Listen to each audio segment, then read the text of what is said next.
తల్లి మా ఓన్కి కొలువు వస్తే వచ్చే జాతరకు నా కొడుకెత్తు బంగారం ఇస్తా. అమ్మా పిల్లగాడు ఉడితే పుట్టేంటికెళ్ళి ఇచ్చి ఎత్తు బంగారం పెడతా. దందాల లాభాలు వస్తట్టు చూడు తల్లి. ఈ తాప యాటతో చేసి ఎత్తు బెల్లం సమర్పించుకుంటా. ఇట్లా మొక్కుకుంటారు భక్తులు. అనుకునేయన్ని అయితే జాతరకు పోయి మొక్కులు చెల్లించుకుంటారు. ఇవన్నీ మీకు తెలివయ్యని కాదు, కానీ మీకు తెలివని ముచ్చట సుతా ఓటు ఉన్నదుల్లా.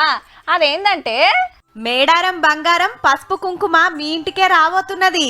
చిన్న చిన్న ప్యాకెట్లు కట్టి ఊరూరా ఇంటింటికి వంచే ఆలోచనలున్నది కాంగ్రెస్ పార్టీ.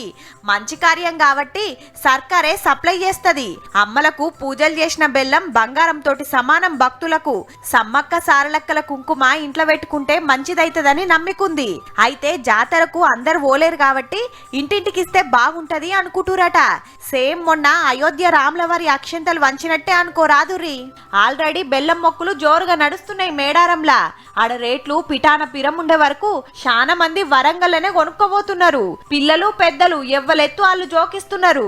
నాకు కొడుకు పుడితే ఎత్తు బంగారం ఇస్తారు మొక్కినా. కొడుకు పుట్టిండి ఎత్తు బంగారం ఇస్తున్నా తల్లికి. నా ఎత్తు నా కొడుకు ఎత్తు బంగారం నా బిడ్డ ఎత్తిస్తాను. నా భర్త నా కొడుకు చల్లగా ఉన్నారు.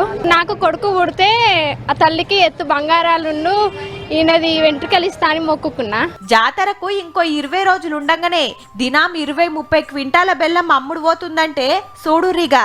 మనవాళ్ళు మనవరాళ్ళు ఎత్తు బిడ్డలు ఎత్తు ఎప్పటికీ నా ఎత్తు ఎప్పటికి ఇస్తా అంట. 3 క్వింటాలు దూగింది మొత్తం. కొందరు బెల్లం చక్కెర 2 కొనుక్కోబోతున్నారు. రకాన్ని బట్టి 40కెళ్ళి 50 రూపాయలు వలుకుతుంది కిలో బెల్లం. మన కాడ తయారయ్యేది జాలక ఏరే రాష్ట్రాలకెళ్ళి తెప్పిస్తారట. ఇప్పటి వరకు గిరాకీ మంచిగా ఉన్నది.